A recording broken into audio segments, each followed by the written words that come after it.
Homofobia a gente pode caracterizar como qualquer preconceito ou discriminação contra pessoas homossexuais ou bissexuais.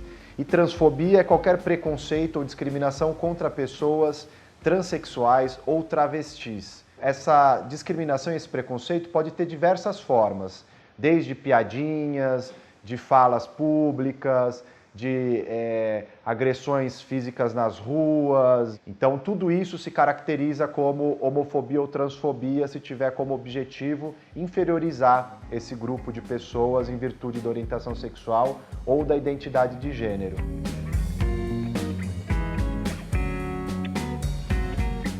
Há um limite muito claro para a liberdade de expressão no Brasil, que é o próprio limite da dignidade da pessoa humana. Então, se com o meu discurso, com a minha fala, eu estou afetando a dignidade de uma outra pessoa, estigmatizando, diminuindo, ofendendo, eu preciso repensar essa liberdade de expressão. Porque a liberdade de expressão que está assegurada na Constituição brasileira, ela não é ilimitada e ela também não é uma liberdade de opressão, de violência.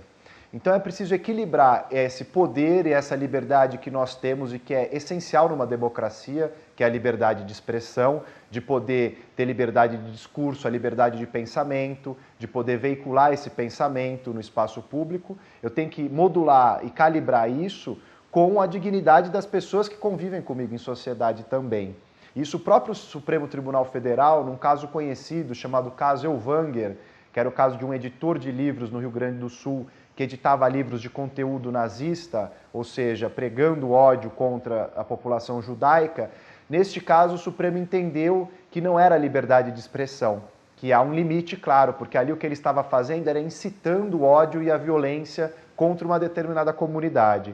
Então, o próprio Supremo Tribunal Federal já entendeu que essa liberdade de expressão ampla que nossa Constituição consagra não engloba essa liberdade de ofensa ou de incitação de violência contra uma população.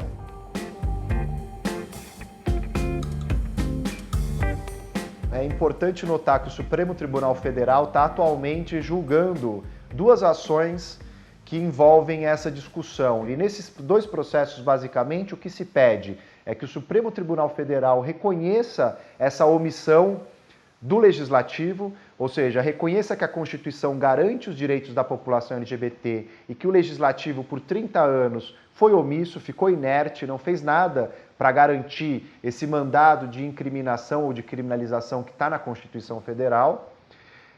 E que, enquanto isso não aconteça, porque o Supremo Tribunal sabe que nosso legislativo é demorado para agir nesse sentido e bastante bloqueado, o Supremo Tribunal Federal está analisando esse pedido de que seja reconhecida como uma hipótese de racismo social a LGBTfobia, porque envolve a inferiorização e a estigmatização da população LGBT. Isso enquanto o legislativo não fizer uma lei específica de proteção para essa população.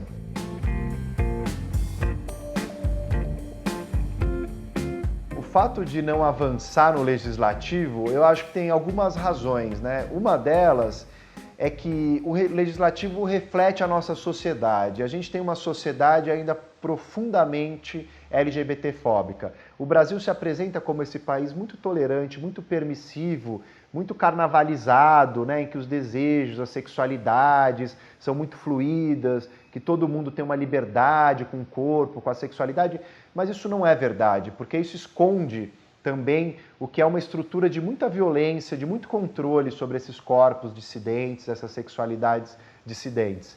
Então acho que o legislativo reflete isso e, além disso, a gente tem visto desde 88 o crescimento bastante consistente de uma bancada fundamentalista religiosa, sobretudo evangélica neopentecostal, no Congresso Nacional, o que tem também interditado e travado esses debates de modo a eles não avançarem. Então, apesar deles não conseguirem, essa bancada, aprovar os projetos do seu próprio interesse, porque eles ainda não são uma maioria, eles têm um poder de veto importante nos debates que são travados no Congresso. Então, nada que envolva cidadania LGBT, direitos reprodutivos e sexuais das mulheres, consegue avançar. E aí o que acontece é que nessa lógica de governabilidade, o Executivo fica negociando com o Legislativo e acaba tirando essas questões da agenda, porque essas questões geram conflito, né, e acabam desagradando esses setores. e esses setores alegam que a criminalização da LGBTfobia, os setores religiosos alegam isso, diz que eles vão perder a liberdade de culto deles ou a liberdade religiosa, o que não é verdade, né? Porque a liberdade religiosa e de culto também está assegurada pela Constituição Federal, há toda uma legislação específica de proteção a isso, e eles vão poder continuar achando o que eles acham. O que eles não podem fazer é incitar violência, incitar ódio. Então é preciso considerar isso também quando fizer esse debate sobre as tensões entre liberdade religiosa e liberdade de expressão, de um lado, e a questão da dignidade da pessoa humana e das populações LGBTs em específico.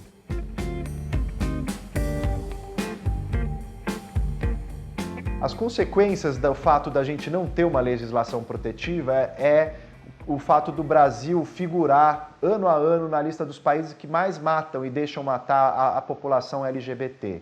Em 2017, uma pessoa LGBT foi assassinada a cada 19 horas. Em 2018, uma pessoa LGBT assassinada a cada 20 horas.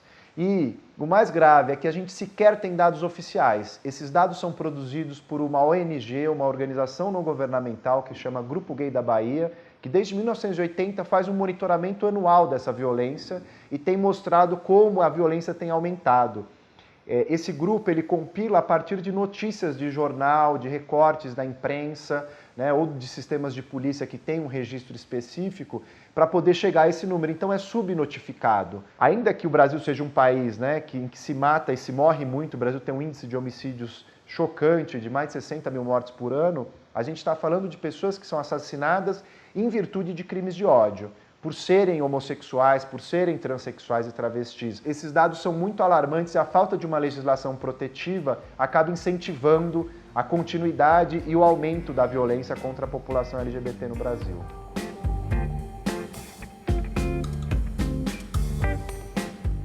A criminalização ela não é uma saída ideal. Por quê? Porque o direito penal tem muita dificuldade para conseguir responder aos anseios da sociedade, resolver conflitos sociais. O direito penal é o que a gente chama de uma última ratio, ou seja, ele é a última alternativa que a gente tem que buscar para resolver problemas na sociedade em geral. Então, ele tem um limite, porque o nosso sistema penal ele é muito excludente, ele é muito seletivo, ele é muito moroso, demorado, ele custa caro, em geral ele pune pessoas pobres, negras, das periferias, então ele tem uma série de limitações esse sistema penal brasileiro. Mas eu entendo, apesar dos limites da criminalização, que ela é necessária e urgente, sobretudo neste momento em que a gente vive, em que a gente não vê outras possibilidades abertas para poder combater essa violência, já que a gente não consegue avançar no legislativo, o executivo também não tem se mostrado aberto a essa agenda. Então, é preciso que a criminalização aconteça para que a gente, primeiro, tenha maior visibilidade para esses crimes. Então, a gente tem um debate público maior e a gente tem maior possibilidade de produzir informações e de ter registros. E isso pode informar as políticas públicas. A partir do momento que o Estado produz os dados, através da criminalização, a gente vai conseguir o enquadramento desses crimes nas delegacias, a gente vai conseguir entender onde a violência se concentra, como ela acontece, qual o perfil dos agressores, das vítimas. Tudo isso vai ajudar a desenhar uma política pública para combater a violência. Além disso, eu entendo que a criminalização tem um efeito simbólico bastante importante, cultural, ou seja, o Estado vai passar um recado para a sociedade brasileira de que é intolerável qualquer crime LGBTfóbico. Hoje nós não temos isso. Hoje as pessoas pensam duas vezes em fazer algum tipo de piada racista, machista. Acabou o machismo e o racismo no Brasil? De maneira nenhuma, mas as pessoas se policiam e se cuidam mais em relação aos discursos que fazem. Então o direito ele nunca vai acabar com o preconceito de modo imediato, ele demora para transformar a cultura e a consciência das pessoas, mas o direito consegue colocar limite para essa pessoa externalizar esse preconceito atingindo um terceiro.